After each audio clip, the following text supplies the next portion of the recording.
اليوم أولد من نور سرتك ولا أحتاج أن أبحث عن وجهي فرائحته محفورة في سرب كان قد شرب مثلي نصف صباح مستحيل.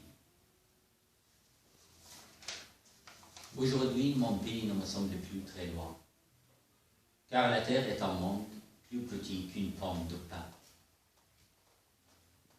Aujourd'hui, l'exil ne m'importe pas plus qu'un grain de sable, accroché sur une boucle d'oreille et sa rosée ornée de cerises. Que faire de ce lignage itinérant que l'enfant a exhumé de son oreiller blanc? Aujourd'hui, je renais de la lumière de ton ventre.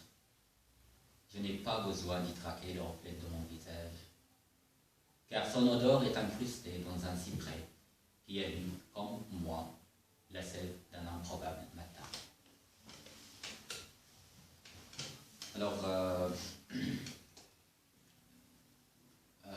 ce poème, je l'ai écrit en arabe et c'est traduit en français par Salah Ramdani et Isabelle Lani.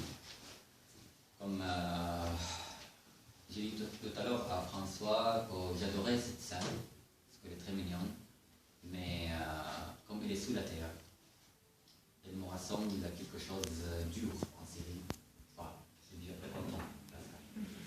Mais parce que normalement, tous les prisons en Syrie sont sous la terre. Quand ils prennent un prisonnier, il est sous la terre de plusieurs étages. Il passe plusieurs années sous la terre.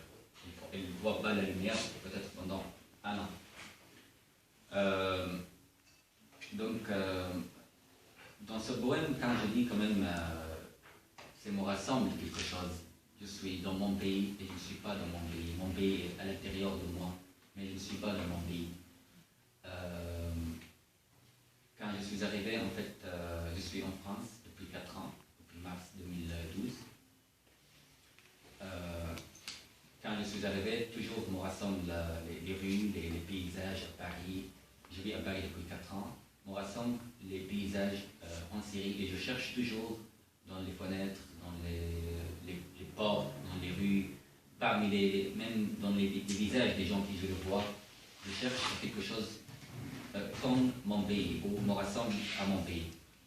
Avec le temps, depuis 3 ans, comme François a dit tout à l'heure, je suis venu à Ajaccio, il y avait un film qui s'appelle Je ne suis plus personne. Il raconte cette histoire. En fait, ce film, il est sorti par une réalisatrice française qui s'appelle Evina Attali, sur un poème aussi qui s'appelle Je ne suis plus personne. Parce qu'à mon avis, chaque exilé, quand il sort de son pays, il sent qu'il est nul. Qui il est? Il pose toujours cette question. Mais avec le temps, aujourd'hui, je ne sens plus que je ne suis plus personne. Non, je suis personne, mais moitié, on peut dire. Comme on dit en français, je m'assois entre deux chaises, entre deux cultures, deux langues, deux civilisations, la culture arabe et la culture française. Et en même temps, je trouve que c'est bien, c'est magnifique. Bon, c'est ça. C'est pas moi qui ai créé ça, mais normalement j'ai choisi l'exil parce qu'en Syrie, j'avais 2 choix. Soit je dois être tueur, je dois prendre des armées contre les soldats du régime de Bachar al-Assad, soit je dois sortir de mon pays. Et j'ai choisi le 2e choix. Alors, comme c'est dur, c'est difficile quand on vit entre 2 mondes, mais en même temps c'est riche parce qu'on fait un pont entre les 2 cultures et on vit entre eux. Je voudrais parler au début de la révolution syrienne. En fait, on a passé 6 mois dans des manifestations pacifiques qui ont commencé à Damas, puis dans des autres villes en Syrie, à Homs, à Alep. Non, à Alep c'était en retard, à Homs et à Daraa, c'est dans le sud. À Homs, c'est au corps de la Syrie, dans le centre. Alors, toutes les manifestations sont organisées par des militants pacifiques, des jeunes hommes,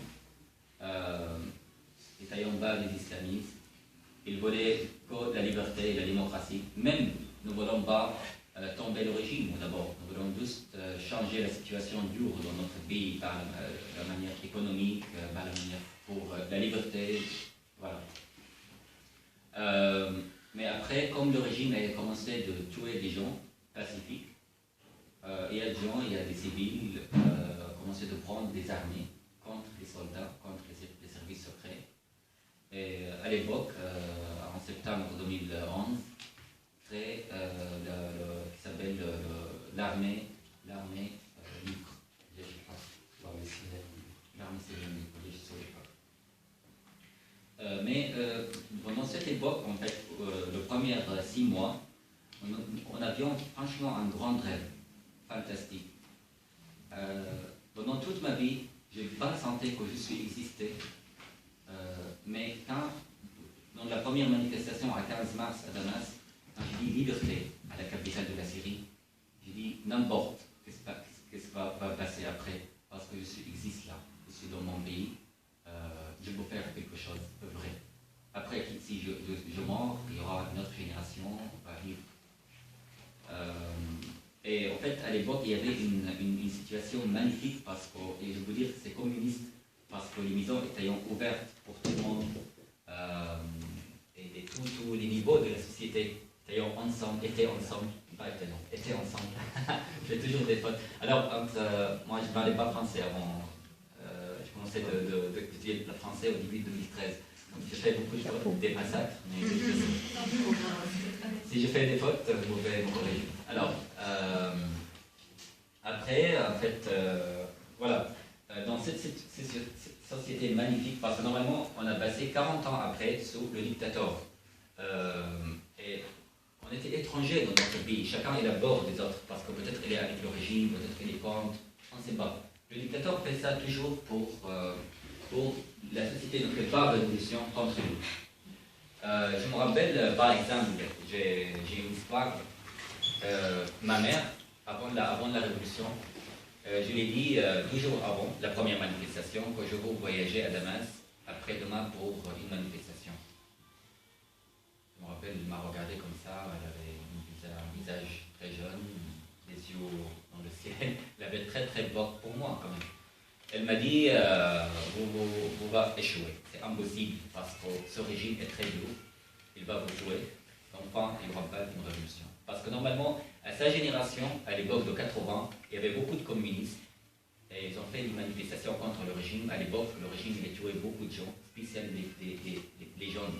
Il entre dans un quartier, il arrête tous les garçons, même s'ils ont donné des manifestations contre lui, même pas, n'importe. Mais je lui ai dit à l'époque que si votre génération a accepté de vivre sous ce régime policier, on ne va pas accepter. Après, en fait, quelques mois après, on a organisé une manifestation à Homs, à sa ville, et j'avais besoin de son aide, parce que normalement, il y avait une fille, elle doit entrer dans notre quartier pour manifester. Parce que l'idée était qu'on fait une manifestation pour les sunnites et les alaouites. Les sunnites, c'est une partie de la religion islam, et les alaouites, l'autre partie. Nous voulons créer une société pacifique.